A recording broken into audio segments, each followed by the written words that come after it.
Olá, eu sou Sônia Rodrigues, escritora e roteirista, e este é o primeiro episódio do podcast No Labirinto do Cérebro. Aqui eu converso com o neurocirurgião e escritor Dr. Paulo Niemeyer Filho sobre o seu livro, também chamado No Labirinto do Cérebro, onde ele fala um pouco sobre o funcionamento desse órgão e as mais recentes descobertas na área. Esse podcast é uma série de 6 episódios e conta com patrocínio exclusivo da General Electric Healthcare. Muito obrigado, Sônia. Prazer estar aqui. É a primeira vez que eu participo de um podcast e o assunto é um assunto que me motiva, que me interessa e eu acho que nós vamos ter uma boa conversa. Dr. Paulo Niemeyer Filho opera na rede privada e dirige um hospital público dedicado ao cérebro, onde ele opera também, o Instituto Estadual do Cérebro, no Rio de Janeiro.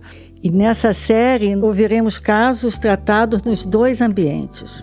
Dr. Paulo, para começar essa conversa, eu gostaria que nos contasse quando começou o seu interesse pelo cérebro humano e como se tornou um neurocirurgião.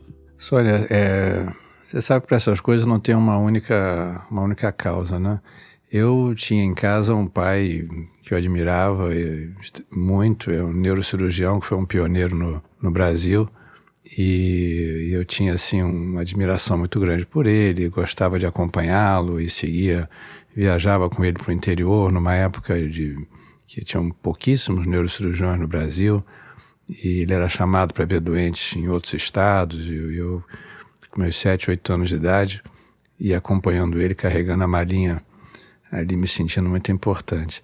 Depois tive a oportunidade de assistir algumas cirurgias, gostava de sair do colégio mais cedo para poder vê-lo operar, e ele não dizia que não, naturalmente, ele, enfim, facilitava, entendia aquilo, eu ficava ali num cantinho da sala com vestido de cirurgião e sem entender nada, mas muito feliz, talvez se eu tivesse vestido de bombeiro ou de policial também estaria do mesmo jeito e me sentia assim muito diferenciado ali assistindo aquela cirurgia que eu não entendia nada, né? E depois na faculdade, naturalmente, por essa influência toda, eu acabei me interessando pelo cérebro,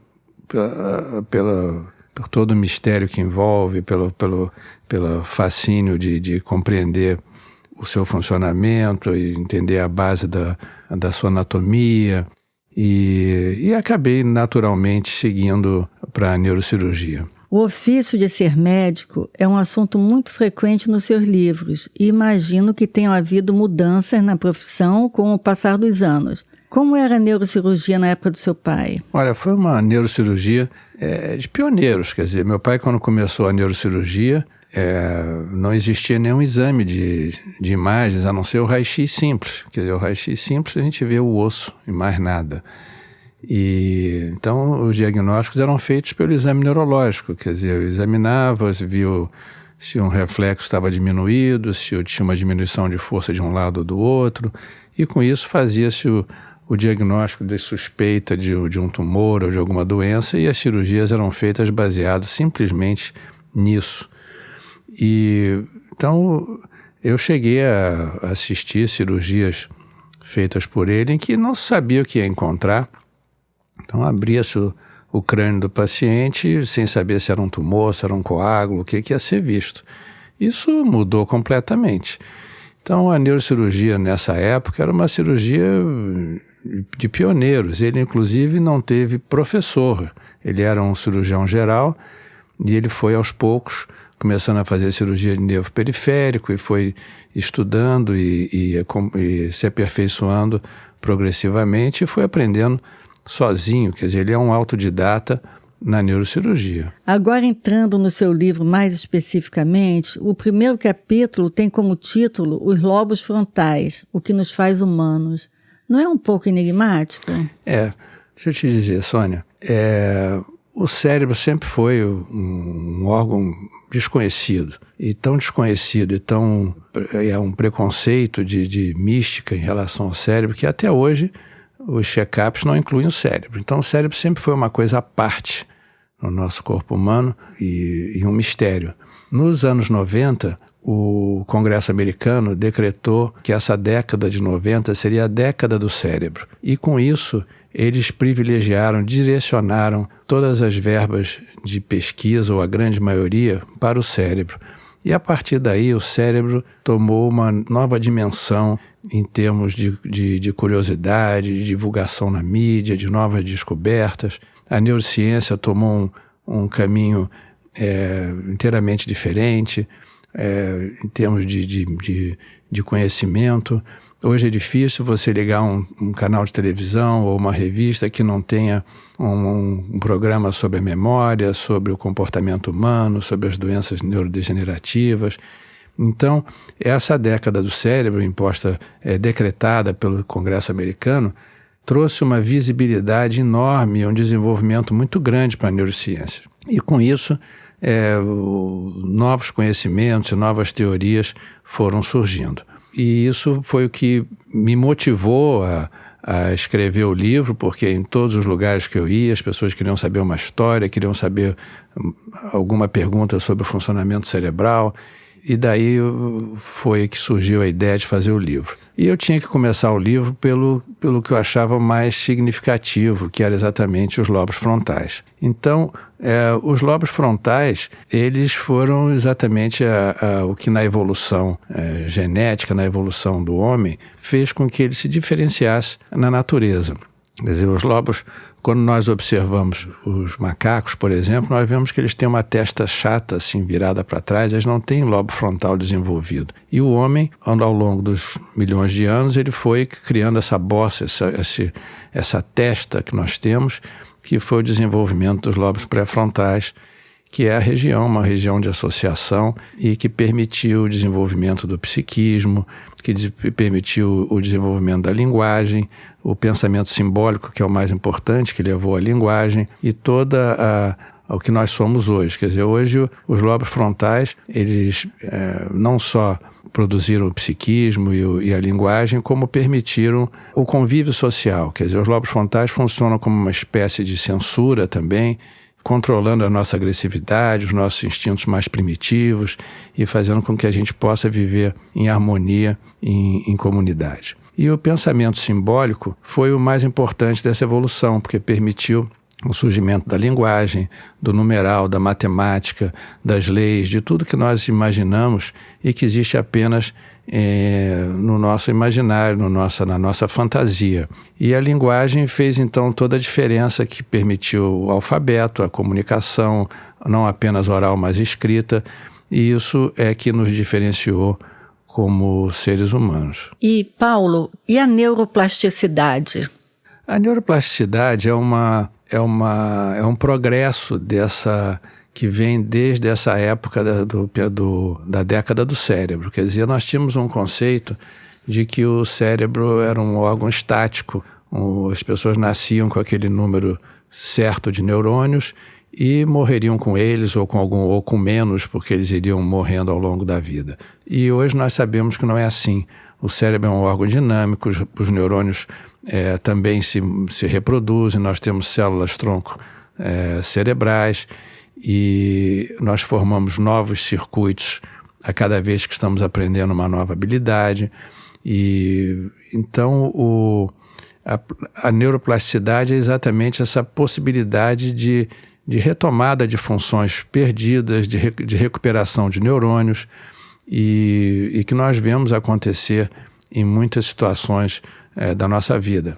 Por exemplo, nos acidentados que, às vezes, num traumatismo craniano, perdem a memória e ficam muitos meses sem memória, e aos poucos aquilo vai voltando e acabam recuperando, em grande parte, essa função. Então, o que se acredita é que alguns neurônios vão sendo substituídos, ou que algumas áreas vão assumindo as funções de outras áreas, e o cérebro é, portanto, um órgão dinâmico que está sempre em formação, em modificação, e daí a importância de estar sendo sempre utilizado e que a gente esteja sempre lubrificando essas conexões que nós temos. No seu livro, No Labirinto do Cérebro, você conta vários casos de traumas por acidentes ou de tumores nos lobos frontais. Poderia destacar pelo menos um aqui nesse podcast para os nossos ouvintes? Pode. Eu acho que, nós temos inúmeros casos a serem contados, mas o caso mais emblemático na história da identificação das funções cerebrais é um caso que não é um caso meu, mas é um caso de um engenheiro no século XIX em que ele sofre um acidente, há uma explosão e uma barra de ferro atravessa seu lobo frontal. Então, no primeiro momento, ele fica normal, ele volta a trabalhar e não se percebe nada. Mas aos poucos observa-se que ele não é mais o mesmo. Quer dizer, os lobos frontais, eles determinam a nossa personalidade, eles têm uma função, como eu disse, repressora de comportamento, e é quem comanda nossas atitudes, nossas decisões. E esse paciente, ele já não era mais o mesmo, ele começou a dizer besteiras, a dizer palavrões, mudou, não era mais a mesma pessoa, não tinha mais censura e não era capaz de tomar as decisões adequadas que lhe convinham. E então todas essas funções são funções do lobo frontal. Até eu costumo dar um exemplo do futebol, quer dizer, nós temos que, os lobos frontais permitem que você preveja as situações que vão acontecer, que você tome as atitudes que são as mais convenientes. Então você está num jogo, você tem que prever qual será a jogada do seu adversário, que atitude você deve tomar numa situação difícil, se faz um drible ou se passa para o lado. Então todas as nossas decisões passam pelos lobos frontais. E quando você tem uma lesão dessa região, você perde essa capacidade de tomar as decisões, você perde a censura, você não tem mais limites que te permitam conviver harmoniosamente numa sociedade. No livro é citado um caso de mudança de comportamento depressivo. Pode nos contar? Posso. Tem um caso parecido, vou te contar dois rapidinhos. Um de um rapaz que eu operei, que tinha um tumor enorme na base do lobo frontal e correu muito bem, um caso gravíssimo, e ele ficou muito bem, ele já tinha uns 30 e poucos anos. E passados uns meses ele voltou para uma revisão e eu comentei com ele como ele tinha passado bem por aquela situação tão grave, tudo, e que não tinha acontecido nenhuma sequela. Ele disse, não, doutor Paulo, eu na realidade mudei, eu não sou mais a mesma pessoa, porque eu na minha infância, adolescência, eu passei todo esse tempo num quarto escuro, eu não tinha amigos, deprimido, tomava inúmeros antidepressivos, não tinha namorada, minha vida era em preto e branco.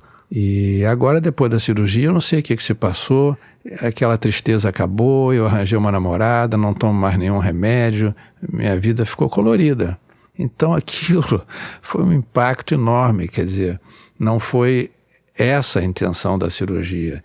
E nem esse problema era causado pelo tumor, porque esse tumor dele tinha uns 5 anos, mais ou menos, e ele já tinha isso desde a adolescência, esse comportamento. Então aquela manipulação dos lobos frontais mudou alguma coisa, algum circuito foi desativado, alguma coisa se passou, que aquela depressão acabou. Então isso mostra como nós conhecemos pouco ainda essa região.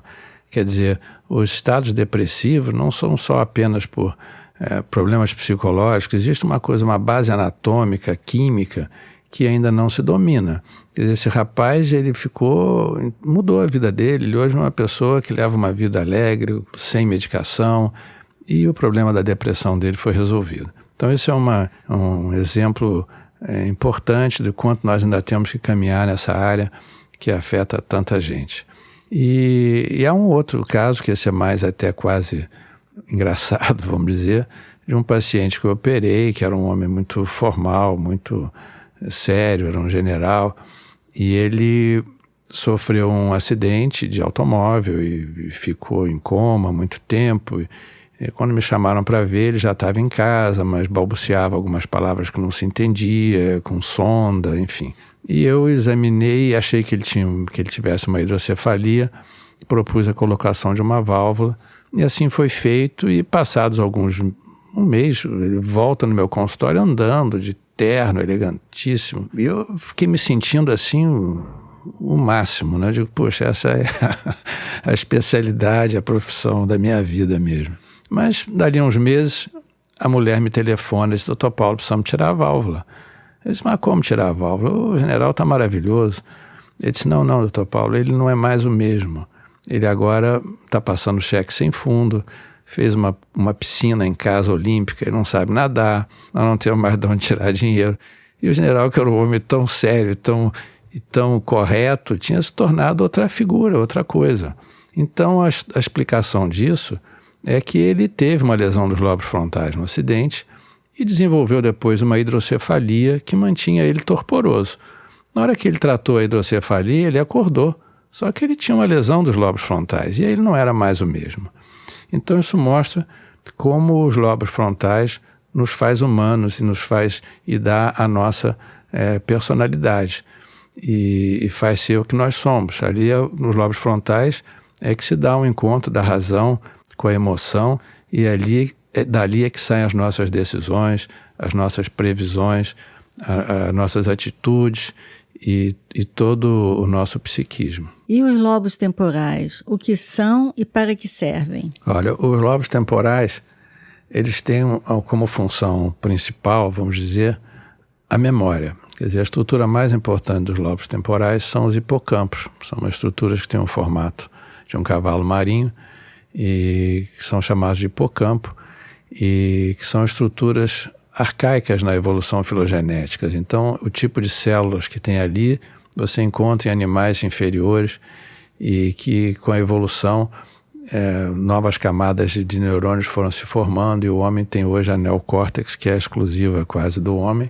mas ele mantém aquelas estruturas arcaicas que chama-se de arquicórtex e que está relacionado ao olfato, à memória e junto com o hipocampo tem a amígdala que está relacionada às emoções. O hipocampo é o arquivo, onde fica guardada. Mas quem decide o que vai para o arquivo são os lobos frontais. Então, por que nós temos... É tão comum no consultório as pessoas dizem, doutor, estou esquecendo, mas eu digo, esquece o quê? Esqueci onde pus a chave, esqueci onde... Enfim, as coisas que não têm importância, a gente esquece, porque o lobo frontal não vai mandar arquivar isso. Por isso que nós lembramos que se passou no 11 de setembro, nos lembramos do que quando o Kennedy levou o tiro, porque essas coisas que impactam, o lobo frontal não perde tempo. Aquilo deu emoção, o lobo frontal manda para o temporal guardar. E as coisas sem importâncias ficam ali algumas horas e são deletadas. Então os lobos temporais têm essa função básica, principal. Quer dizer, quem tem uma lesão dos lobos temporais bilateralmente perde a memória recente. Ele perde a sua identidade. Ele passa a ser uma pessoa que nasce todo dia sem saber o que foi o ontem. Então, a memória, os lobos temporais são tão importantes quanto os frontais em termos de vida humana, porque é ali que está a nossa identidade, a nossa cultura, a nossa lembrança, a tradição, o que nós fomos, os nossos valores, tudo que nós acumulamos numa vida está ali. E, inclusive, um filósofo inglês do século XVII, o John Locke, dizia que nós somos o que lembramos, né? Então, as lesões do lobo temporal são muito graves, porque se nós esquecemos, se nós não lembramos da nossa vida, nós não somos mais a mesma pessoa. Então, esses lobos temporais, os hipocampos, são muito importantes. E ligados a eles, nós temos as amígdalas, que são essas estruturas ligadas à emoção. Por isso que as epilepsias, muitas vezes nessas regiões, começam com acessos de pânico, de medo, às vezes de raiva. E quando nós temos assim, esses rompantes, são descargas da amígdala, mas que passam pelos lobos frontais. E os lobos frontais são então esses que vão filtrar e dizer, não, você não vai fazer nada, espera. Não vai matar ninguém. Não vai matar ninguém. O lobo frontal é que nos mantém, então, é que nos censura e que nos controla. Daí a importância dos pré-frontais no sentido da nossa vida social. Então, os lobos temporais têm essa função principal. Os lobos temporais do lado esquerdo têm uma função maior relacionada à lógica, à linguagem, à matemática, e o lobo temporal do lado direito atribui-se mais funções artísticas, visuais, auditivas, enfim, espaciais. Então acredita-se que os artistas tenham o lobo temporal direito, o hemisfério direito mais desenvolvido que o esquerdo. Então, a paciente que tinha esses casos de automatismo, o tumor não era nos lobos temporais? Era, mas aquilo se difunde. Então, ela não tinha crise no sentido de se bater. Ela andava automaticamente, entendeu? Então, não tem a ver com a área motora em si. Ela andava, não era capaz de conversar nem nada, porque estava inconsciente, mas caminhava. Isso a gente vê às vezes em pessoas que têm esse tipo de crise, que diz, doutor, eu não sei como é que eu fui parar naquele lugar. É porque ele estava em crise. Então ele sai aqui do Rio, vai aparecer em Petrópolis, não sabe como é que chegou lá. Estava em crise, entendeu? Ele estava inconsciente, mas andando, ele é capaz até de dirigir. Mas então, o que está afetado no lobo temporal é a memória do que está acontecendo, é isso? Não, ele está inconsciente. Aqui ele está em crise, e aí é um mecanismo complicado de explicar, mas ele fica inconsciente. Entendi. Anda e... Pega o carro, dirige. Mas não é capaz de falar, ele está inconsciente. Agora, tem uma questão importante aí, me parece, tanto no lobo temporal, nos lobos temporais, como nos lobos frontais, é que esses comportamentos, esses movimentos, vamos dizer assim, essas atitudes, podem ser frequentemente confundidas com questões psicológicas, né? A família pode encaminhar para um psicólogo, para um psiquiatra, né? Uma pessoa com esse tipo de... É comum que socorra, né? Então, um psiquiatra já experiente, ele vai perceber que não está dentro do habitual e vai pedir um exame. Mas não é raro que doentes com tumores do lobo frontal demorem a chegar ao cirurgião, porque vão para o psiquiatra e ficam tomando antidepressivo ou para um outro médico, enfim, não necessariamente o psiquiatra, porque a depressão é uma doença muito comum, talvez seja a coisa mais comum na humanidade. Então, você nunca imagina que um deprimido vai ter um tumor cerebral. Você acha que ele está naquele grupo majoritário e começa com a medicação antidepressiva. Mas o médico que é especialista nisso e que vive no meio desse, já consegue perceber ou desconfiar que o paciente não está dentro do habitual, né? Então não é raro, aliás, eu diria até que é comum que esses doentes passem primeiro por uma experiência de tratar a depressão.